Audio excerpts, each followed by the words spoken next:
चलिए boys and girls, अब कोई बातें नहीं करेगा। देखिए, अब हमारा जो लेक्चर है जीके जीएस का, कौन सा लेक्चर है? जियोग्राफी का, जिसमें हम कल नदियां पढ़ रहे थे, आज उस नदियों को कंप्लीट करेंगे। क्लियर है? और आपको ये बताते हुए मुझे काफ़ी गर्व महसूस हो रहा है, आपको भी गर्व होगा। संडे को छुट्टी नहीं है, संडे को आपकी कम से कम 5 घंटे की जीके जीएस की मैराथन क्लास चलेगी और जिसमें सबको आना पड़ेगा। क्लियर है? GK GS UP triple S C PET का 5 घंटे 6 घंटे लगातार आपकी क्लास चलेगी और आप सब लोगों को आना पड़ेगा। आना अनिवार्य है। इसमें 2 ऑप्शन है, आना है, दूसरा ऑप्शन भी आना है। ठीक है? नहीं आने का ऑप्शन है नहीं। और आपको एक चीज बता दें, 5 सितंबर शिक्षक दिवस के दिन, खास शिक्षक दिवस के दिन हमारे 2 नए बैच चलेंगे, 9 बजे से 12 बजे तक और 3 बजे से 6 बजे तक, उत्तर प्रदेश पुलिस और एसएससी जीडी। और आपको बताते हैं 40,000 से ज़्यादा पद आने वाले हैं। 40,000 से ज़्यादा पद आने वाले हैं उत्तर प्रदेश पुलिस में। तो जो लड़का लड़की 18 वर्ष है और 12वीं पास है और एक 68 लड़का और एक 52 हाइट लड़की, तो वो अभी से तैयारी करना शुरू कर दो। 40,000 पद कम नहीं होता है। और 75,000 एसएससी जीडी। तो एकेडमी में नए बैच चलाए जाएंगे 5 सितंबर, यानी 10-15 दिन में जो आने वाला है शिक्षक दिवस के दिन। क्लियर है? तो जो भी आप लोगों के छात्र हैं, दोस्त यारों को बताओ, अगर वह उत्तर प्रदेश पुलिस की तैयारी या एसएससी जीडी का तैयारी करना चाहते हैं। पिछली बार 26,000 वैकेंसी आई थी, इस बार 75,000 वैकेंसी आने वाली है। क्लियर है? 75,000 वैकेंसी का आयोग से आगाज हो गया है और अभी से तैयारी करेंगे तो ज़्यादा सही रहेगा। हमारे चित्रकूट में क्या होता है ना कि लड़के क्या करते हैं, वो बरसाती मेढक देखा होगा ना आपने, बरसात जब आती है तब डराना शुरू करते हैं। तो जब क्या है ना कि वैकेंसी आ गई, जब वैकेंसी आ जाती है तब पढ़ना चालू करते हैं और 3 महीने में उन्हें सब कुछ चाहिए। आप बताइए, जहां पर मैथ में 30-32 चैप्टर, रीजनिंग में 30-32 चैप्टर, पूरा विज्ञान, पूरा इतिहास, पूरा भूगोल और पूरा रीजनिंग 3 महीने में कैसे कंप्लीट हो जाएगा? है ना? आप बताएं। तो इसीलिए पहले से पढ़ना चालू कीजिए। क्लियर है? चलिए, ज्यादा बकवास न करते हुए आगे बढ़ते हैं। यह हो गया प्रचार, अब बढ़ते हैं आगे। कल हम लोग कहां तक पहुंचे थे? कौन सी नदी तक पहुंचे थे हम लोग? कल हम लोग कौन सी नदी तक पहुंचे थे? व्यास हो गया था, रामगंगा नदी हो गया था, घाघरा नदी और कोसी नदी और बेतवा नदी। चलिए, बेतवा नदी, चंबल नदी, एक बार रिवीजन कर लेते हैं। चंबल नदी, देखिए बॉयज एंड गर्ल्स, ये जो चंबल नदी है विंध्य श्रेणी से निकलती है। जो चंबल नदी है विंध्य श्रेणी से निकलती है। और विंध्य श्रेणी का मतलब, जैसे आप ये मैप देख रहे होंगे, हमारी विंध्य श्रेणी दक्षिण के पहाड़ और उत्तर के पहाड़ के बीचों बीच है। और उसका जो दायरा है वो दायरा कहां तक है, जरा मुझे बताएं। दायरा कहां तक है भाई? गुजरात से शुरू होती है और कहां तक जाती है? बिहार तक। और यह प्राचीन समय की पर्वत श्रेणी है। अभी देखो, हिमालय भी पर्वत श्रेणी है, लेकिन हिमालय तो अभी हाल में 12 करोड़ साल पहले बना है और ये विंध्य श्रेणी 12 करोड़ साल से भी पहले की है। और आपको बता दें, ये इतना पुराने समय की है कि जब हमारे धरती में जीवन नहीं था, यानी विंध्य श्रेणी में जीवाश्म नहीं पाया जाता। और इन्हीं श्रेणी में से कई सारी नदियां निकलती हैं। कुछ नदियां पश्चिम की ओर प्रवाहित होती हैं, इधर पश्चिम, और कुछ पूर्व की ओर, और कुछ नदियां उत्तर की ओर प्रवाहित होती हैं। देखिए, ये विंध्य श्रेणी है, पर्वत श्रेणी, ये देवांगना घाटी भी विंध्य श्रेणी है ना। तो यहां से कुछ नदियां निकल के ऊपर की ओर प्रवाहित होती हैं, ऊपर की ओर ऐसे करके उत्तर की ओर जाती हैं। तो या तो यमुना से मिलेंगी या तो गंगा से मिलेंगी। अब क्योंकि चंबल नदी का नाम आया है तो मैं एक बार ये मैप आप लोगों को दिखा देना चाहता हूं कि देखो, चंबल नदी जो एग्जाम में बहुत बार पूछा जाता है, वो कहां से निकलती है और कैसे क्या उसका उद्गम होता है और ऊपर कैसे आती है। देखिए, मध्य प्रदेश राज्य का इंदौर जिला का महू कस्बा, समझिएगा ध्यान से, मध्य प्रदेश का इंदौर जिला और महू कस्बा, ठीक है, जो कि महू क्या है, जहां पर बाबा भीमराव अंबेडकर का जन्म हुआ था। क्लियर है? ये रहा, देखो यहां पे, ये रही यहां पे चंबल नदी। ये चंबल नदी ऐसे महू के पास से निकलकर ये राजस्थान में प्रवेश करके, राजस्थान से फिर उत्तर प्रदेश में जाके ये इधर यमुना नदी, ये यमुना नदी आ रही है, यमुना नदी में मिल जाती है। और यमुना नदी की सबसे बड़ी सहायक नदी है। अच्छा, सहायक नदी का मतलब क्या होता है? जैसे मान लीजिए कि एक नदी ऐसे बह रही है, ये नदी ऐसे बह रही है दूसरी नदी कोई दूसरी दिशा से आई और इसी में मिल गई।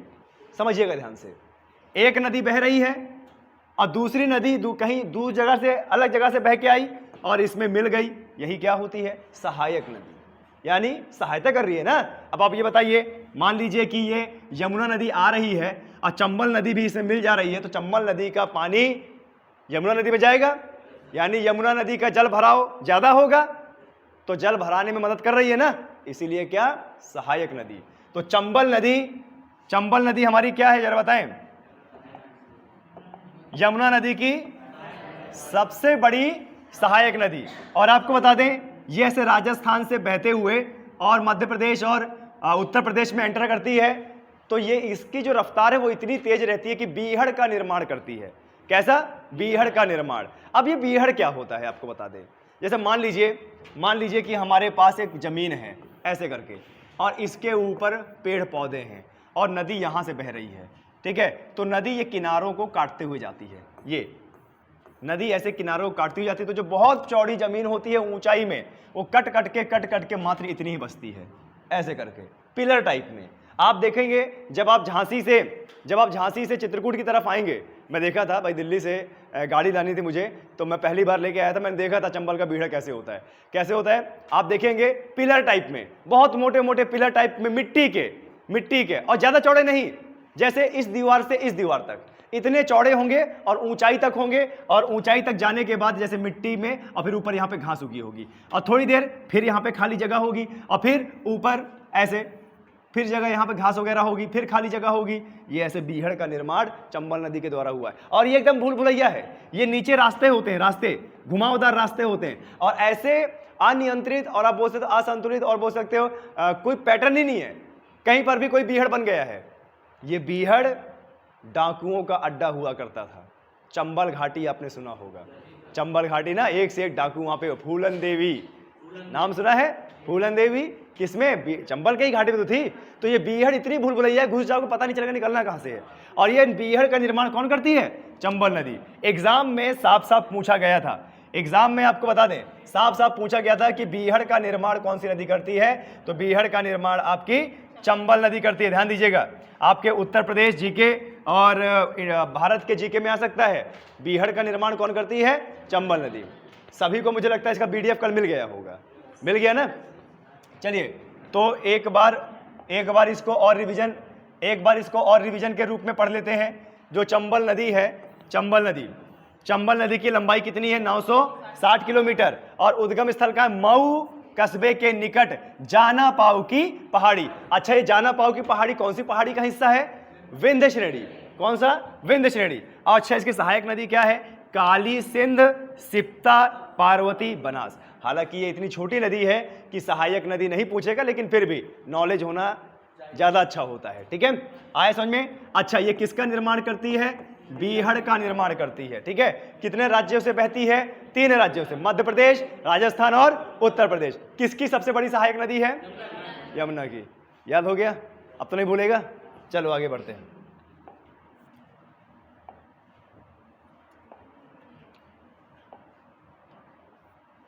अब अगली नदी देखिए, बेतवा नदी। कौन सी नदी? बेतवा नदी। ठीक है, बेतवा नदी है, इसकी लंबाई 480 है। ये भी मध्य प्रदेश से ही निकलती है। उद्गम स्थल का भोपाल के पास, उबैदुल्लागंज के पास मध्य प्रदेश से निकलती है। और आगे चल के ये बेतवा नदी देखो, ये बेतवा नदी यमुना नदी में मिल जाती है। बेतवा हो गया, चंबल हो गया, काली सिंध हो गया, ये सब नदी किसमें? यमुना नदी की सहायक नदी है। आया समझ में? क्लियर है? इससे ज़्यादा इसमें कुछ नहीं पूछ सकता। ये पूछेगा कि बेतवा जो है बहती है तो कौन सी दिशा में बहती है? अब बताओ, यहाँ से जा रही है ना, कौन सी दिशा में? उत्तर। किससे मिलती है? यमुना से। कहाँ से निकलती है? मध्य प्रदेश। कौन से जिले से? भोपाल से। बस इससे ज़्यादा नहीं पूछ सकता है। क्लियर है? आगे क्या है? सोन नदी। आगे क्या है? सोन नदी। सोन नदी की लंबाई 770 किलोमीटर। सोन नदी क्या है? 770 किलोमीटर। अच्छा, उद्गम क्या है? अमरकंटक की पहाड़ी, मध्य प्रदेश का अनूपपुर जिला, और वहां पर अमरकंटक की पहाड़ी से निकलती है।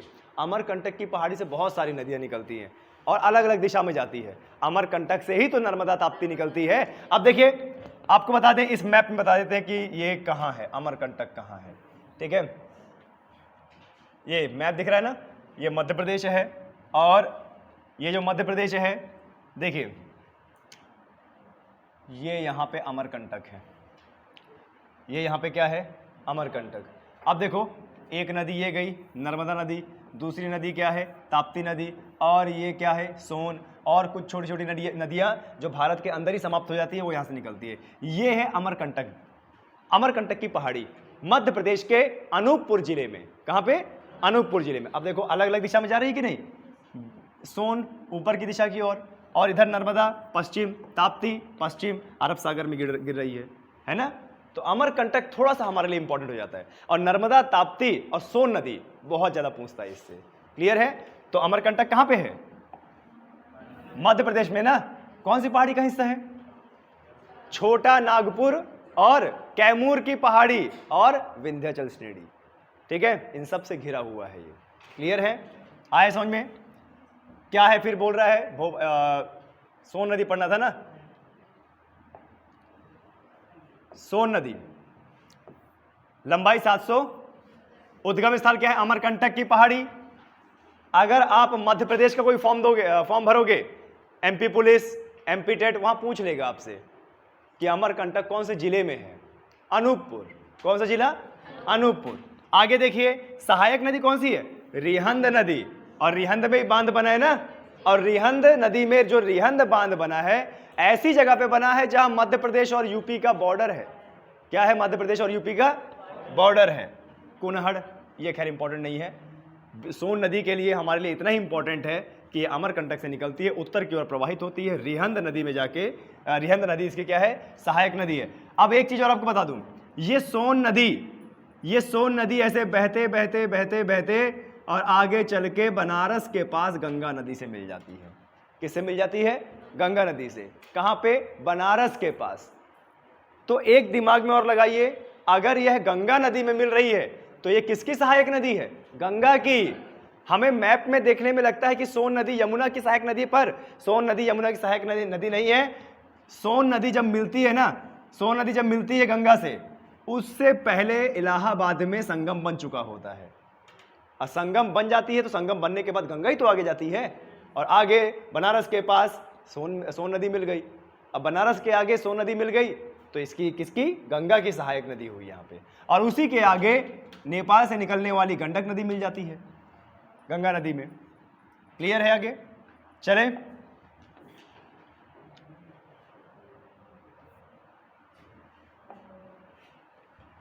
आगे कौन सी नदी है, दामोदर नदी। कौन सी नदी, दामोदर नदी। देखिए दामोदर नदी है, कुल लंबाई 600 किलोमीटर, और उद्गम स्थल क्या है, छोटा नागपुर का पठार। छोटा नागपुर का पठार। अब कौन सा ऐसा बच्चा है जो पुराना छात्र हो, नया तो नहीं कहते, जो यहां पर आ जाए और मुझे बता दे कि छोटा नागपुर का पठार कहां पे है। ऐसा कोई स्टूडेंट है जो पुराने छात्र हो, यहां पे आ जाए और मुझे बता दे इस मैप में छोटा नागपुर का पठार कहां पे है। अब भाई अवस्थी ट्राई करो, मिथिलेश, अंकित, आप छोटा नागपुर का पठार कहाँ है?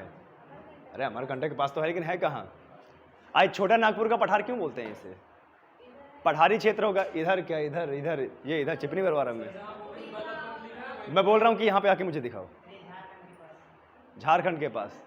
अच्छा देखिए बॉयज एंड गर्ल्स, ये जो जगह है ना, ये यही है छोटा नागपुर का पठार, और ये भी विंध्य श्रेणी का ही हिस्सा है जो प्राचीन काल में बना है, बहुत पहले समय बना है। और ये पठारी क्षेत्र है, उठा हुआ क्षेत्र है, यहां से भी बहुत सारी नदियां निकलती हैं। और इस क्षेत्र में देखो बिहार का, उत्तर प्रदेश का सोनभद्र इलाका, मध्य प्रदेश का अमरकंटक, ओडिशा, छत्तीसगढ़ और बंगाल का इलाका आता है। ये छोटा नागपुर का पठार है।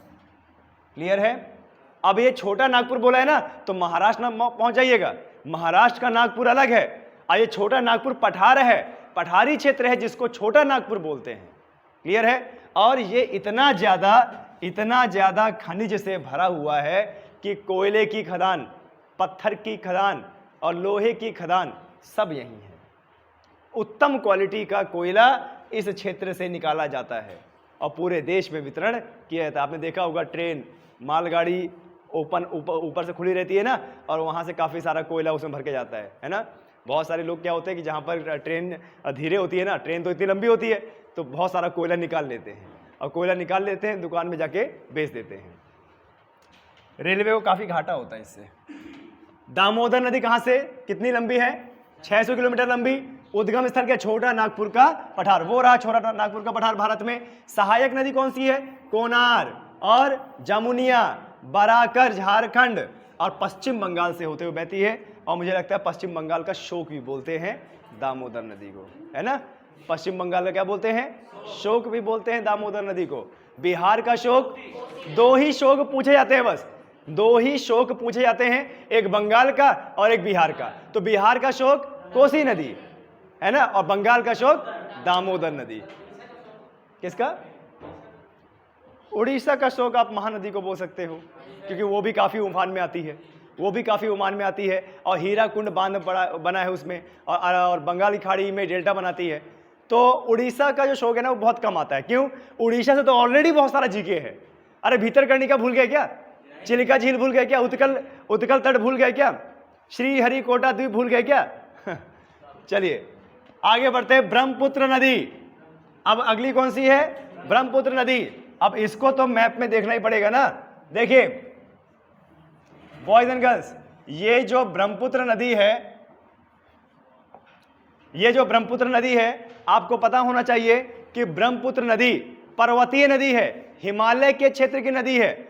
आए समझ में? देखिए ये हमारा क्या है? तिब्बत है ना, ये तिब्बत है ना हमारा, हम अपना बोलेंगे, चाइना का नहीं है, वो तो चोर है, चाइना चोर है। तिब्बत ये रहा, और तिब्बत के यहीं पर ये इधर मानसरोवर झील है। कौन सी झील? मानसरोवर झील। और ये मानसरोवर झील बहुत बड़ी झील है, और इसके इर्द गिर्द बहुत सारे ग्लेशियर हैं। ग्लेशियर का मतलब क्या? झील के किनारे बहुत बड़े बड़े पहाड़ होना, और ग्लेशियर का मतलब वो पहाड़ हिमाच्छादित होना, यानी पूरा पहाड़ बर्फ से क्या है? ढका है। अब हमारा जो क्षेत्र भारत है वह उष्णकटिबंधीय क्षेत्र में है, यानी तापमान वहां ज्यादा होता है। तो जब तापमान हल्का सा बढ़ा तो वो ग्लेशियर क्या है? पिघलने लगते हैं। वो ग्लेशियर क्या है? पिघलने लगते हैं, और उनका पिघला हुआ पानी इस झील में जाता है, और जब ये झील भर जाती है तो वो क्या है? ओवरफ्लो हो जाता है, नदी बन गई। अब ये क्रिया तो कम से कम करोड़ों साल से हो रही है। ये कोई आज की क्रिया नहीं है कि 2 दिन पहले जो है झील भर गई, पानी निकलना चालू, नदियां बन गई, नहीं, करोड़ों साल का ये इतिहास है। मानसरोवर झील। और ये जो ब्रह्मपुत्र नदी है ना, ब्रह्मपुत्र नदी का जो पानी है सबसे ज्यादा उत्तरदायी है चेमा युंगडुंग ग्लेशियर। चेमा युंगडुंग ग्लेशियर, इसका पानी पूरा इसमें भरता है, और जब भर जाता है तो इस झील से पानी धीरे धीरे बहते बहते तिब्बत में बहते हुए, और फिर दिहांग दर्रे से अरुणाचल प्रदेश में प्रवेश करती है ये नदी। और जब ये अरुणाचल प्रदेश में प्रवेश करती है, इसको दिहांग बोला जाता है, और फिर धीरे धीरे असम में बहती है, और जैसे ही असम में बहती है इसको मैदानी क्षेत्र मिल जाता है। तो इसका इतना बड़ा पार्ट है कि आप तैर के पार नहीं कर सकते हो। और क्योंकि इसका इतना बड़ा पार्ट हो जाता है, इतनी बड़ी चौड़ाई हो जाती है कि यही ब्रह्मपुत्र नदी माजुली द्वीप का निर्माण करती है, और आगे असम से बहते हुए यह बांग्लादेश के अंदर जाती है, और बांग्लादेश में इसको बोलते हैं जमुना। और उसके बाद यह गंगा नदी से मिलती है, गंगा नदी से मिलने के बाद इसका नाम मेघना हो जाता है, और यह सुंदरबन का डेल्टा का निर्माण कर देती है। तो देखा ब्रह्मपुत्र नदी कैसे घूम के आती है। आए समझ में? इसके नाम आपको याद रखने हैं, बहुत पूछता है। तिब्बत में इसको क्या बोला जाता है? सांगपो। क्या बोला जाता है? सांगपो। और आपको बता देना, ये चाइना ने तिब्बत को क्यों कब्जा कर रखा है? इसीलिए क्योंकि ये जो नदी है ना, ये लाइफ लाइन है उसकी, चाइना की। वहां पे नदियां बहुत कम है, यही नदी पानी प्रोवाइड कराती है। इस नदी में उसने बहुत बड़ा बांध बना रखा है, बहुत बड़ा, विश्व का सबसे बड़ा बांध इस नदी में, और वहां से पानी अपने पूरे चाइना में भेजता है। इसीलिए उसका विशेष इंटरेस्ट है कि भैया मैं चाइना में दबा रहूं, चाइना में बना रहूं। इसीलिए वो बोलता रहता है कि भाई अरुणाचल प्रदेश मेरा है, ठीक है, सिक्किम मेरा है, हाँ तुम्हारे बाप का है, छोड़ गए थे, आओ ले जाओ, है ना। और हमारे जवान तैयारी कर रहे हैं अग्निवीर का, तो तुम्हारे मतलब ले जाने देंगे, तो ले जाना, तुम्हारा मौसी का घर है ना जो है भारत, तो ले जाओगे। तो देखो ये अरुणाचल प्रदेश है। चाइना जो है बोलता रहता है कि अरुणाचल प्रदेश हमारा है, अक्साई चीन हमारा है, भूटान हमारा है। तुम्हारा एक बार चित्रकूट तो बोलो तुम्हारा है, फिर हम तुम्हारा क्या हाल करते हैं। तो ये ब्रह्मपुत्र रिवर है, आया समझ में। देखिए क्या क्या एग्जाम में पूछा जाता है। तिब्बत में इसे क्या बोलते हैं, सांगपो। और जैसे ही अरुणाचल प्रदेश में बहती है ना, इसका नाम क्या हो जाता है, दिहांग। अच्छा ये भी बोला जाता है कि ब्रह्मपुत्र नदी की तीव्र ढाल और गति सबसे ज्यादा कौन से राज्य में होती है, अरुणाचल प्रदेश। अरुणाचल प्रदेश एकदम पर्वतीय क्षेत्र है, एकदम पर्वतीय क्षेत्र है, पहाड़ है, पहाड़ों से नदी गिरती है तो उसकी तीव्र ढाल हो जाती है, स्पीड बहुत ज्यादा होती है। जैसे ही वो असम में प्रवेश करती है मैदानी क्षेत्र मिलता है और पाठ उसका बहुत चौड़ा हो जाता है, स्पीड मंद हो जाती है। और माजुली द्वीप का निर्माण किया उसने। क्लियर है, आया समझ में। असम में इसको बोला जाता है ब्रह्मपुत्र नदी, ठीक है। असम में क्या बोला जाता है, ब्रह्मपुत्र नदी। और इस नदी की वजह से हमारा हिंदी में एक प्रश्न बन गया कि ब्रह्मपुत्र स्त्रीलिंग है या पुल्लिंग, बताओ। ब्रह्मपुत्र नाम स्त्रीलिंग है कि पुल्लिंग है, स्त्रीलिंग की पुल्लिंग। अरे यार पुल्लिंग है ये, नदी ना जोड़ो। ब्रह्मपुत्र, ब्रह्मपुत्र ब्रह्मा का पुत्र, यह पुल्लिंग है। देखो आधे से ज्यादा बच्चे कंफ्यूज हो गए ना। अब अगर एग्जाम में आ जाता तो आधे सही आधे गलत। अब तुमको लग रहा ब्रह्मपुत्र नदी ये तो स्त्रीलिंग है, ले रहे नदी में नहीं, नाम पे जाओ, नदी तो संज्ञा है, नाम में जाओ ना। ब्रह्मपुत्र पुल्लिंग है, ध्यान दीजिएगा। आपके जीके जीएस में, जीके जीएस में, हिंदी में नहीं बोल रहा हूं, जीके जीएस में साफ साफ क्वेश्चन आता है कि भारत की एकमात्र नदी जिसको पुल्लिंग की संज्ञा दी गई है ब्रह्मपुत्र नदी। ध्यान दीजिएगा, आया समझ में। आप गलत ना कीजिएगा, ठीक है। चलिए कहाँ ये चली गई क्या उधर, देखिए क्या बोल रहा है। ब्रह्मपुत्र नदी है ना, अब ये ब्रह्मपुत्र नदी है कितनी किलोमीटर है, 2880 किलोमीटर टोटल लंबाई, यानी मानसरोवर झील से निकलती है और जब सुंदरबन का डेल्टा बंगाली खाड़ी में। उद्गम स्थल क्या है, मानसरोवर झील के निकट। तिब्बत में क्या बोला जाता है, सांगपो। सहायक नदी कौन सी है, धनसिरी। अच्छा गंगा भी तो है, गंगा भी तो है।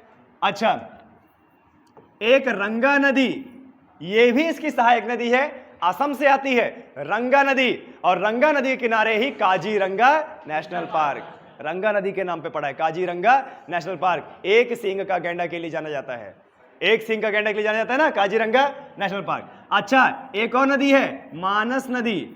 मानस राष्ट्रीय अभ्यारण्य भी तो है, मानस नदी। और कौन सी नदी, धनसिरी।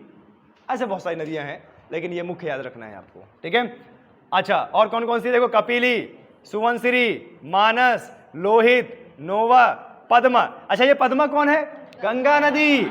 यहां जब गंगा नदी बांग्लादेश में आती है ना, तो बांग्लादेश में उसको बोलते हैं नहीं, ये भारत से आ रही है और हम लोग बांग्लादेशी लोग है ना, हम लोग इसको पद्मा बोलेंगे। तो उसको क्या बोलते हैं वो लोग, पद्मा। गंगा नदी को ही क्या बोलते हैं, पद्मा। और पद्मा और ब्रह्मपुत्र मिल जाती है तो मेघना बनती है। क्लियर है। अच्छा अरुणाचल प्रदेश में से क्या बोला जाता है, दिहांग। असम में क्या बोला जाता है, ब्रह्मपुत्र। बिल्कुल सही, ठीक है। आगे बढ़ते हैं। महानदी, महानदी उड़ीसा में है, छोटा नागपुर के पठार से बहती है और बंगाल की खाड़ी में जाके डेल्टा का निर्माण करती है, महानदी। और महानदी का जब भी नाम आएगा ना, हीराकुंड बांध। कौन सा बांध, हीराकुंड बांध, भारत का सबसे लंबा बांध, हीराकुंड बांध, ठीक है। आए समझ में, कौन सी नदी पर, महानदी नदी पर। और अगर राज्य पूछेगा तो ओडिशा, आए समझ में। और डेल्टा कहां बनाती है, पश्चिम बंगाल की खाड़ी में। क्लियर है। तो देखो लंबाई लगभग 890 है। उद्गम स्थल क्या है, सिहावा के निकट रायपुर। रायपुर कहां है, झारखंड में, छोटा नागपुर का पठार। सहायक नदी कौन सी है, सियोनाथ, हसदेव, उंग, ईब। ब्राह्मणी, वैतरणी मध्य प्रदेश से आती है, छत्तीसगढ़ और उड़ीसा में बहते हुए चली जाती है। अब बहते हुए जाके डेल्टा का निर्माण करती है बंगाल की खाड़ी में। आगे नाम है वैतरणी नदी। आजकल क्या है ना, वैतरणी नदी के बारे में पूछा जा रहा है। मैं 2-3 पेपर दे चुका हूं जिसमें वैतरणी नदी के बारे में पूछा गया था, ठीक है। वैतरणी नदी कहां से निकलती है, देखिए केओंझर पठार उड़ीसा से। और टोटल लंबाई कितनी, 333 किलोमीटर। क्या इतना जानना है इसके लिए, उड़ीसा। अब देखो मैप में दिखा दूं, ये है ओडिशा, ये है ओडिशा, और यहीं पर क्या है, चिलिका झील ये रही, और ये तट कौन सा है, उत्कल तट या उत्तरी सरकार, और ये हमारा बंगाल की खाड़ी।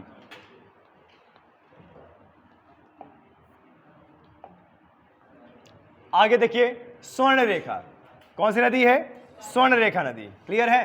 स्वर्ण रेखा नदी है, लंबाई कितनी है इसकी, 480 किलोमीटर, और उद्गम स्थल क्या, छोटा नागपुर पठार, यानी यहीं से निकलती है, उड़ीसा को जाती है ना, और झारखंड पश्चिम बंगाल से बहते हुए आगे डेल्टा का निर्माण, या फिर आप बोल सकते हो किसी नदी में जाके मिल जाती है, ठीक है।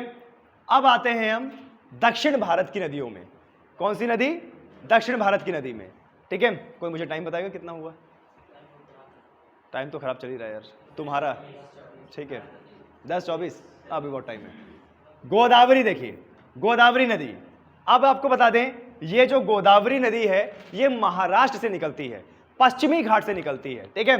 तो एक बार थोड़ा सा इस मैप को हम जानने की कोशिश करेंगे, ठीक है।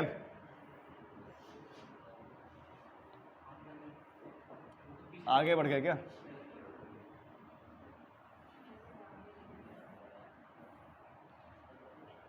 देखिए आपको इसमें महाराष्ट्र दिख रहा होगा, और नहीं भी दिख रहा होगा तो मैं आप लोगों को बता दूं, महाराष्ट्र जो है दक्षिण के पठार में बना हुआ है, ये है हमारा पूरा महाराष्ट्र, ये क्या है हमारा महाराष्ट्र। पश्चिमी घाट में क्या है, महाराष्ट्र, सह्याद्री पर्वतों से घिरा हुआ क्या, महाराष्ट्र। अब यहां से आपको बता दें ये महाराष्ट्र, ये यहां से गोदावरी नदी निकलते हुए ऐसे बहते हुए आगे चल के बंगाल की खाड़ी में गिर जाती है। अब देखो ये महाराष्ट्र से निकल रही है, अब बह किस तरफ को रही है, उस तरफ को, यानी सीधी सी बात है, ये जो पश्चिमी घाट है ये उठा होगा ना, और ये जो पूर्वी घाट है धंसा होगा, ये कुछ ऐसे होगा, तभी तो पानी उधर गिर रहा है, तो इधर ना गिर जाता अरब सागर में। अरब सागर के देखो कितना नजदीक, लेकिन पानी गिरा रही है उधर, है ना। ऐसी घटना एक बार हमारे हुई थी, हम आर्मी क्वार्टर में रहते थे, और हर आर्मी क्वार्टर में आंगन था, और आंगन एक दीवार से लगा हुआ था, यानी जो आंगन खुला आंगन था, दूसरे का आंगन मात्र एक दीवार से। तो उनके घर में अमरूद का पेड़ था, झुका हुआ पूरे हमारे यहाँ था, तो पूरे अमरूद हमारे यहाँ आते थे, और वो आंटी बोलती थी बेटा खा मत जाना, क्योंकि जड़ तो मेरे ही यहाँ है। चलिए ये नदी देख ली आपने, इसकी बात करते हैं।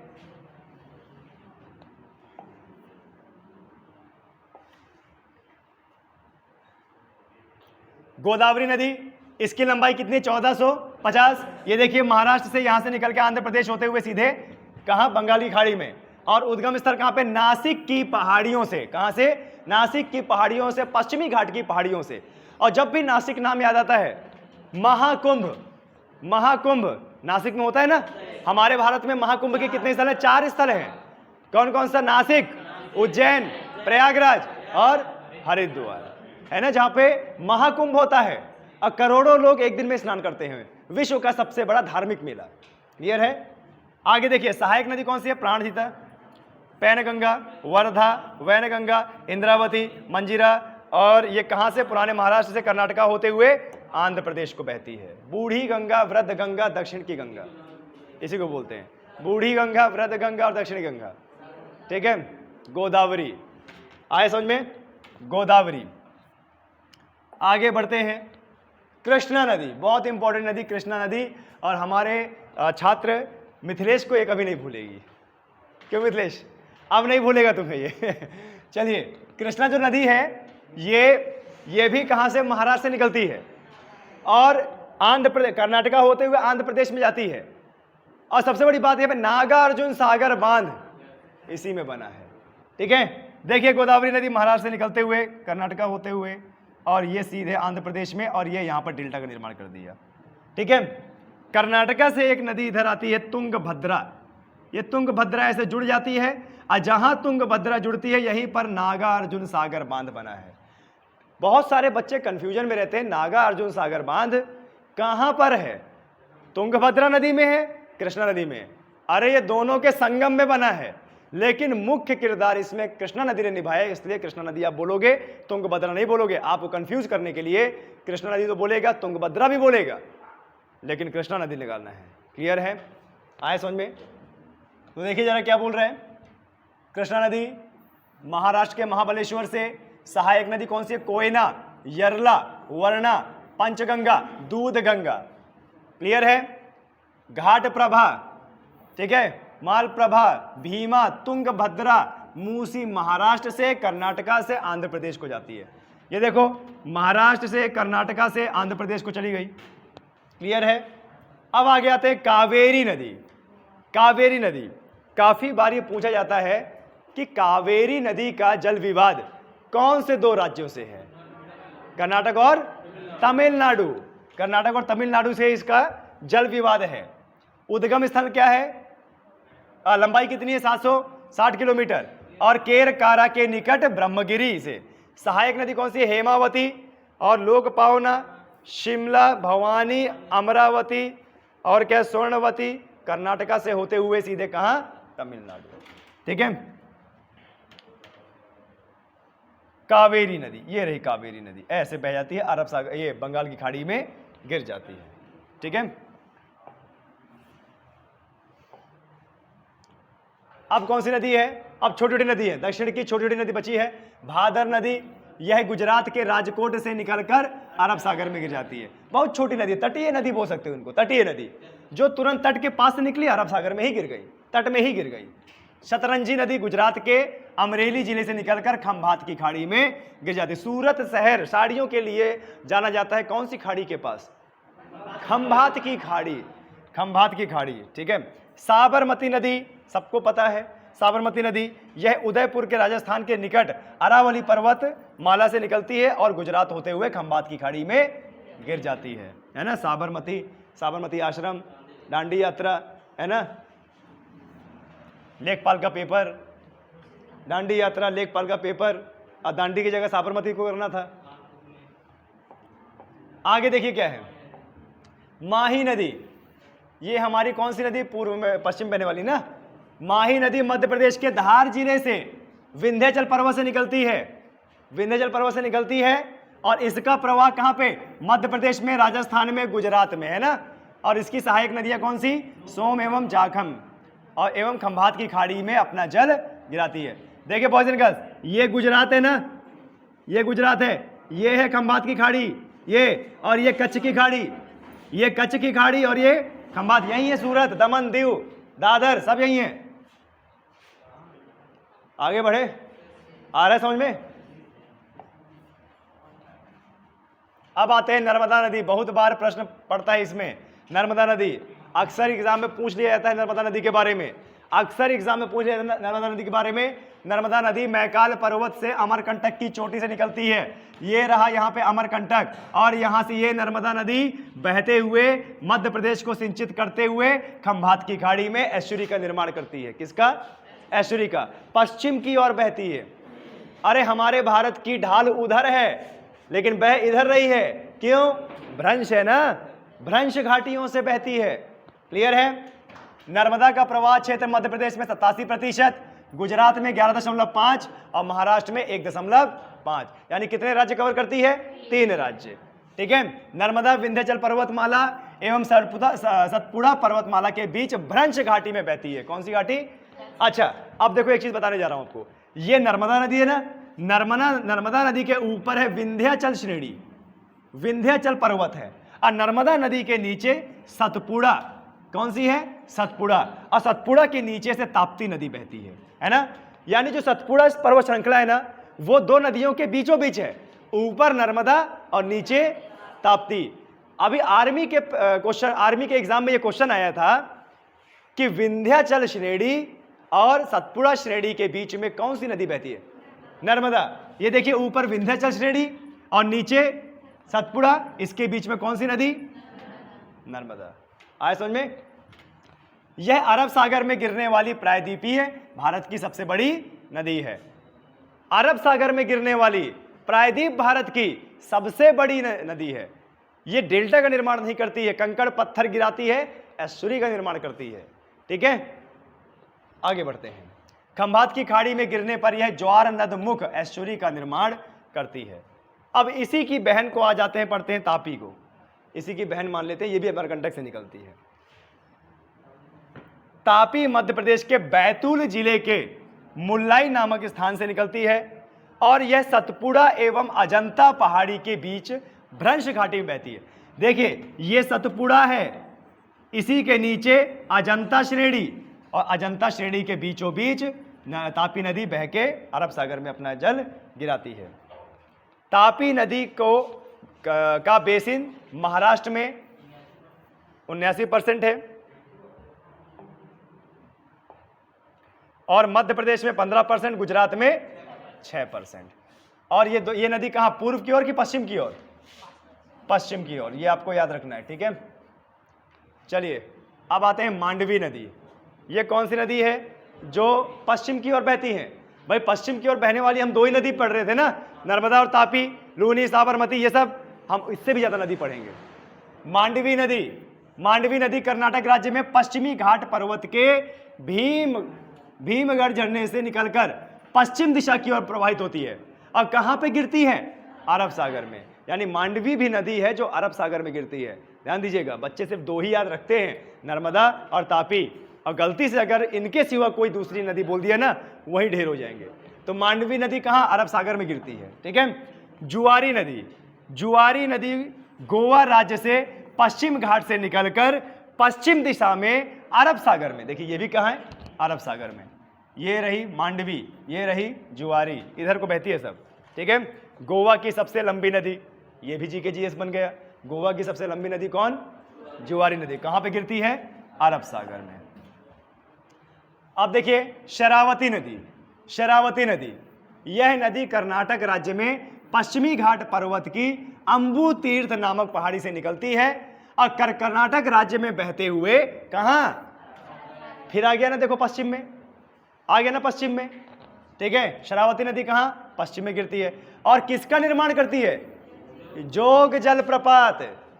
जोग जलप्रपात पूछता है ना, जोग जलप्रपात कहां कर्नाटक में है? पूछता है ना बार बार। जोग जलप्रपात का निर्माण करती है कौन सी नदी? शरावती नदी। और कहां बहती है? पश्चिमी घाट में अरब सागर में गिरती है।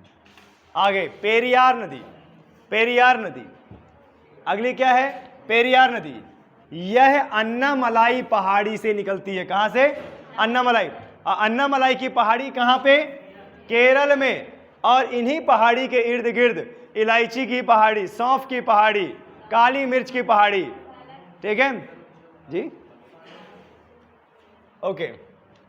और केरल राज्य से बहते हुए अपना सागर का अपना जल कहां गिराती है? अरब सागर में। ऐसे बहती है ये नदियां, ऐसे करके, ठीक है। यह केरल की दूसरी सबसे लंबी नदी है और इसे केरल की जीवन रेखा भी कहा जाता है और इसका प्रवाह क्षेत्र केरल और तमिलनाडु राज्यों में है। आया समझ में? क्लियर है? यह भी नदी कहां बहती है? अरब सागर में, है ना। तो कभी भी ये गलती मत करना अगर सरकारी नौकरी की तैयारी कर रहे हो। नर्मदा और ताप्ती को केवल नहीं पढ़ना है, साबरमती, लूनी, माही, मांडवी, जुआरी और शरावती, पेरियार, ठीक है, इस नदी को भी पढ़ना है। आगे बढ़ते हैं, देखिए लास्ट में क्या है? पंबा नदी। लास्ट में क्या है? पंबा नदी। यह भी केरल से निकलती है और वेम्बनाड झील में अपना जल गिरा देती है। केरल से निकलती है और वेम्बनाड झील में अपना जल गिरा देती है। तो यहां से आपके भारत की सभी नदियां खत्म। और इस पीडीएफ से नदियों के बारे में अगर क्वेश्चन आएगा तो इस पीडीएफ से बाहर नहीं आएगा। इस पीडीएफ को रट डालना, शाम को मिल जाएगा आपको, ठीक है। और भी था क्या नदी? अच्छा खत्म हो गया, ठीक है। इस रिकॉर्डिंग को बंद कर दीजिए, इस रिकॉर्डिंग को बंद कर दीजिए।